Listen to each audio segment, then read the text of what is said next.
welcome to my new show. It's called Time Eternal, and this is a 3-year project that I started, and it's quite a departure from my earlier work in the sense that it's much more three-dimensional, much looser than the earlier work used to be.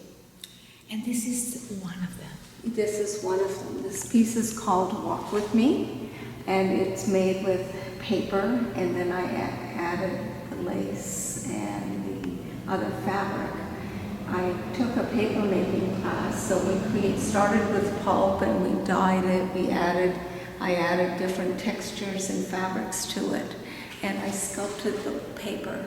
And you'll see later on that there's a combination in a couple of the pieces of both fabric and paper.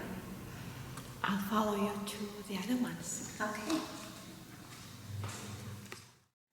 Hello. So this piece is called Time Eternal, and it is the beginning of a series, and it's a series about searching for clarity and a reminder that the universe is always creating and destroying and creating new things.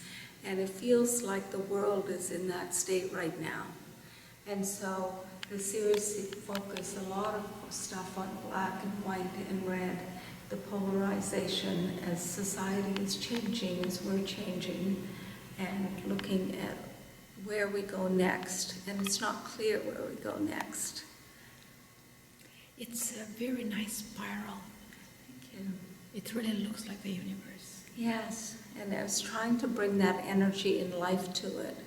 And part of my effort in this series is to work with the fabric. Rather than imposing my will on the fabric, I allow the fabric to take its shape and to work with the pieces as they flow and turn.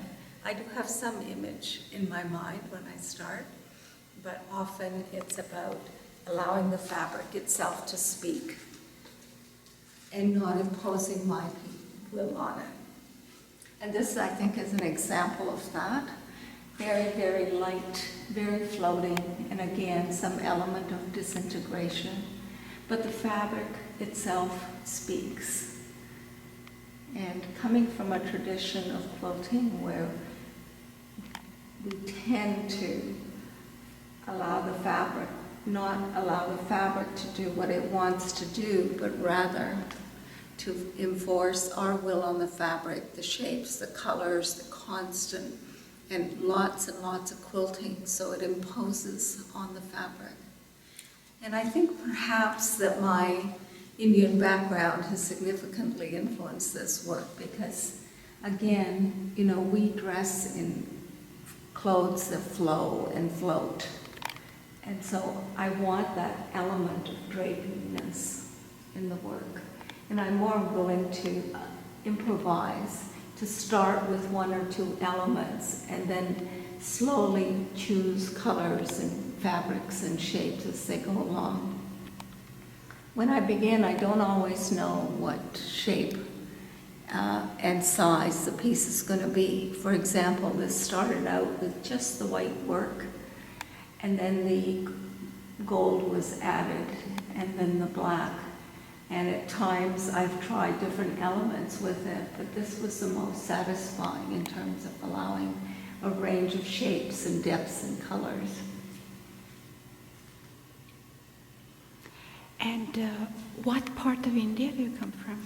I was born in New Delhi, and my family moved to Vancouver when I was 10.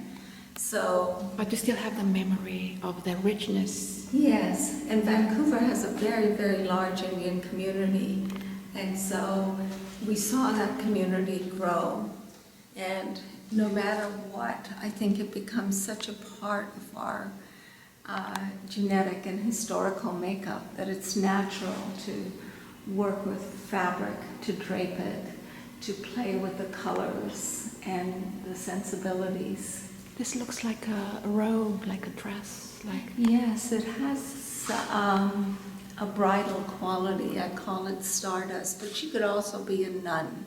And so it's bridal, not in the sense of a human marriage, but one of eternal sense of wholeness and togetherness. So I was thinking much more of a spiritual marriage than a ordinary. How long did it take you to prepare this show? It's been about 3 years. I started about 3 years ago, and I slowly worked. And then this January and February, I worked quite intensely. I had been working in a different way, and all of a sudden I woke up one morning and I thought, no, this needs to be black and white and simple colors, and to show that the world is becoming more and more polar, and to reduce the polarity and to show the polarity and the possibility that polarity can either lead to great disintegration, fractures, or we can use it as an opportunity to start a dialogue, to be more cohesive, and to listen to each other, because often when we're in a polar view, we tend to not hear what the other person's saying, that they actually have a point of view.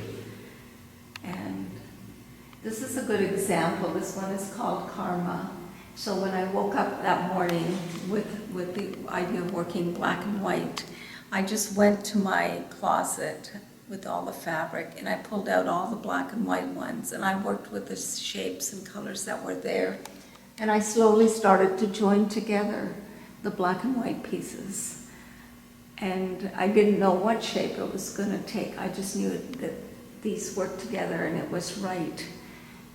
And I followed my instinct too, and this larger voice inside me calling me to do this. So how do you select your material? I see different types of fabric. Yes, pretty well all the work here is all done in silk. I think there's some linen and cotton somewhere, but I would say 99% of the fabric is silk. I love the shine and the textures. And then I would like to have the different qualities that it brings. So you'll see some taffeta that allows it to bounce and have depth, as well as the soft flow of the chiffon. And then some of the flowers are the cotton, but everything else is done in silk.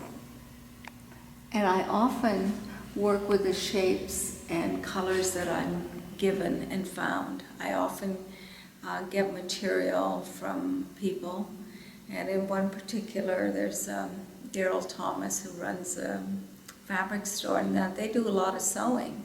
So it gives me bags of fabric, and I never know what the colors are going to be or the shapes that are going to be, because those are left over from the sewing that he's done. And so I give myself the challenge of trying to minimize the amount of manipulation and waste that I do with it. So I'll work with the, little strips that I find in the bags and play with them. So this one has raw silk as well as regular silk, and then there's some black linen that was in one of the bags, and so it's a very wonderful, intuitive way to work. And I'm grateful from all the bits that people give me. And I also get a lot from the Indian community and the saris, and Mum gives me old saris and chiffon that she's no longer using. So. And some of them look like quilts. Yes. I love quilts, and I love that, in fact, these could be used as quilts if you needed to. They have both the outer layer as well as the cotton batting and the back. So you could, if you were cold, take it down and wear it and use it to keep yourself warm. And what do we have here? Here you have a bunch of sticks that I tied together, and then I had also poured some paper over the material, particularly the threads. As you can see, bits of black. This is looking at elements of how things can come together, coalesce, bits of energy, and where does energy and light change to matter, and matter joins together and creates more and more wholeness over the universe. but it starts out quite disparate and Chaotic. yes, very chaotic. And then it gets more organized. Yes, yeah, and you see that over and over again. Yes. And you see it in life, and as it becomes more and more organized and more complex. So you seem to like the concept of Genesis. Yes, yes, I do. Yes, the ever-evolving, the ever-changing. The Big Bang. The Big Bang. And how is it that out of supposedly nothing, all this creation happened? Yes. And I can't believe we're the only ones creating in the universe, that there's something else much more profound and deep going on. Absolutely. And there's more over there. Yes. How many pieces do you have in this show? I have 13 pieces. With the ones downstairs? Yes.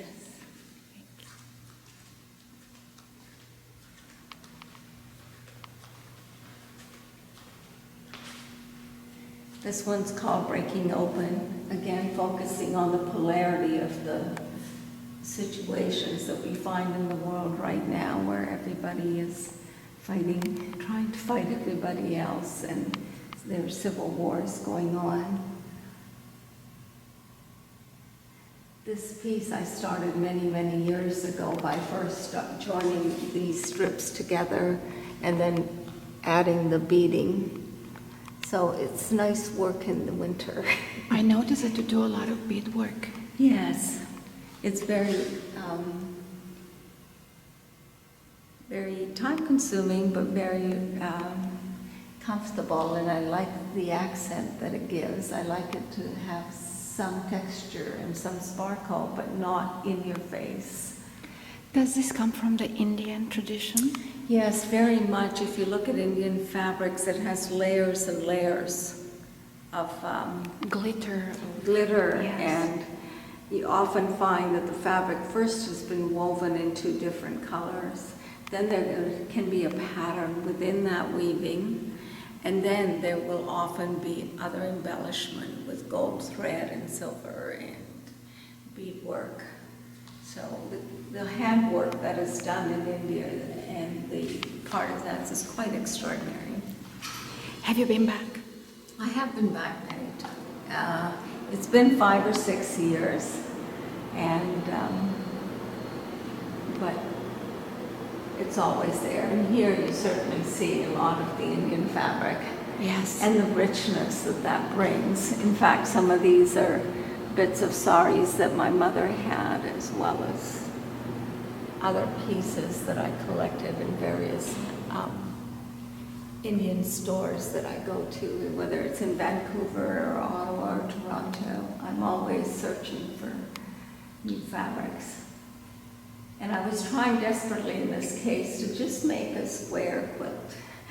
And I thought it would make a lovely baby's quilt. However, the piece had its own plans, and no matter what I did, trying to make it into a triangle, I kept sewing it incorrectly. So finally I just said, okay, it's trying to tell me something, I better pay attention, you know? And so I let it go. I let my willpower just say, okay, pay attention, listen to what it has to tell me. And so it became very playful and fun. Now this very much speaks to my Indian heritage, but I think it speaks to women everywhere around the world. They sit patiently and they wait, and then they drape themselves in beautiful clothes.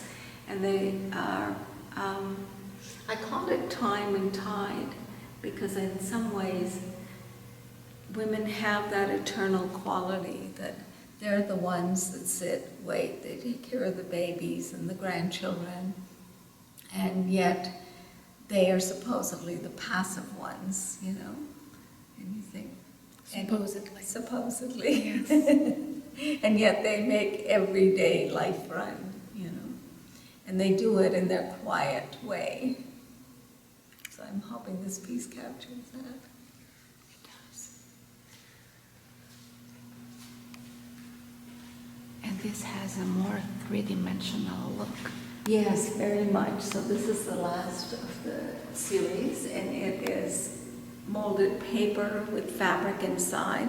And again, we poured the paper, then either left it flat or twisted it and turned it. You'll notice there's doilies and thread and crochet work that's in there. Did you get help with these ones? Like with the paper and... No. like a volunteer to help you put them together or I had- install them? Or... Oh, I definitely had help both installing them, and then one of my neighbors was a huge help in helping me finish the things by putting the tapes on the end, putting the back strips on the end for hanging. And so she put in hours and hours of work, and she just did it out of the goodness of her heart. It was so great. Are you happy with the results? I'm very happy with the results. I think the pieces all work well together, and they tell us, they tell quite a natural story, and it has a flow. So I'm very happy. How long will this be here? It'll be here all summer and part of September, so I think September 27th is when it comes down. So I hope that people will come. Neera, thank you so much. Thank you so much.